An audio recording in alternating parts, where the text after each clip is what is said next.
We have a treat for you. This Sunday and Monday night at 7 o'clock, LPB presents the two-part premiere of Why Louisiana Ain't Mississippi or Anyplace Else. It is definitely television programming that you will want to see. I talked with the creator, Jay Dardenne, and he gives us a preview. If you live here long enough, 70% of your body is Mississippi River water. The rest of it is Sazerac. This Sunday and Monday night at 7 o'clock, a world premiere of the television show Why Louisiana Ain't Mississippi or Anyplace Else, right? Jay Dardenne, you have been working with this theme for some years, decades, as a matter of fact. I don't know about decades now. It's been 2005. It's been 2005, all right.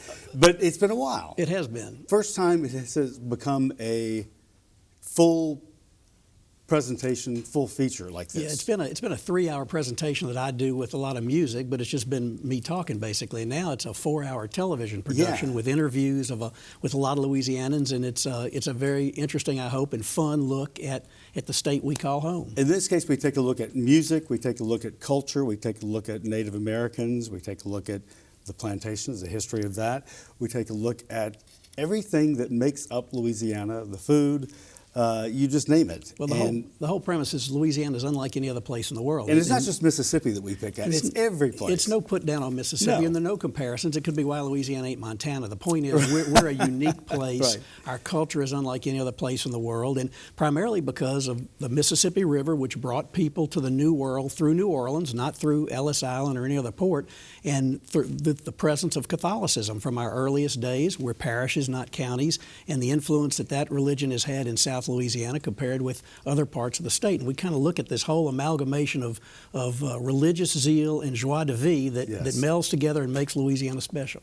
Now, in the past, you've given this talk at different clubs around the state, and in this case, you got a chance to interview a wide range of people. Who were some of the people that you talked to for the first time ever? Well, we've got James Carville, Jimmy Swaggart, Kim Mulkey, Richard Lipsey, Terrence Simeon, Irma Thomas, are all a part of the show. Yes. And they're not just interviews, they're participatory events with them being involved in the show. We've got some comedic skits with some Louisiana native comedians who kind of give a different slant on historical events in Louisiana, because this is going to have an educational life after the show at K-12 education that we're going to be putting together. So we wanted to create a way that students would find history to be fun. Yet we learned that television actually was broadcasting back in the 1700s and 1800s. That's right. Welcome back, Louisiana.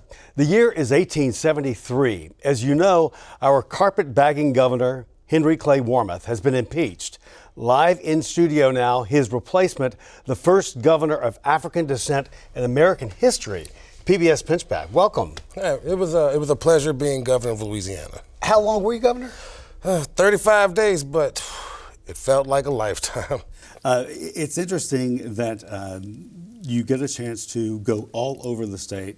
Jimmy Swaggart, for example, he was first cousin, is that right, to Jerry Lee Lewis, who recently passed away? Jerry Lee Lewis, Mickey Gilley, and Jimmy Swaggart all grew up in Faraday, Louisiana, and all grew up using the same piano that the family bought for Jerry Lee, and all grew up being torn between the lure of rock and roll and the teaching of the Assembly of God Church. And that in itself is a story, and Reverend Swaggart tells that story. Yeah, absolutely.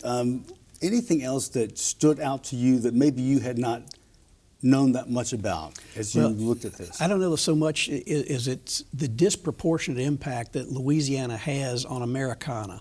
Sports, music, arts, history, culture.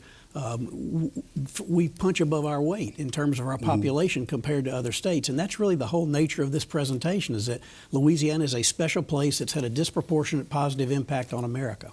It's bizarre that we consistently rank low in some of the rankings that we see, reading, et cetera, school, and yet what we give back is something that people tend to forget, perhaps. Well, that's maybe exactly they're used to it. You know? And sometimes we take it for granted, and we want to get off the bottom of all those lists, and we've got a long way to go in Louisiana, but we also have much to be proud of, and a legacy of culture that really you don't find in other places. And people outside of Louisiana understand that and appreciate that. That's why they want to visit here so often. This is, I hope, a presentation that's going to make people feel proud of the fact of the place they call home. It's fascinating. There is a companion book coffee table book that goes with this that's absolutely beautiful. It really is. Carol Highsmith, who's donated her entire body of work to the Library of Congress, including all of her photography of Louisiana, will be in the Library of Congress free for America. But this book that we've put together with her photography that I've written is an adjunct to the show. And hopefully viewers will want to have a copy of the show and a copy of the book and can help LPB at the same time. All right, so it's time for us to air. It's going to be Sunday night, 7 o'clock, Monday night, 7 o'clock. And check out the graphic here. So there's no way you can miss it. And it's someplace you definitely want to be tuning into LPB at this time to watch Why Louisiana Ain't Mississippi or any other place. Jay Dardenne, thank you so much. Thanks, Andre. Good to talk to you.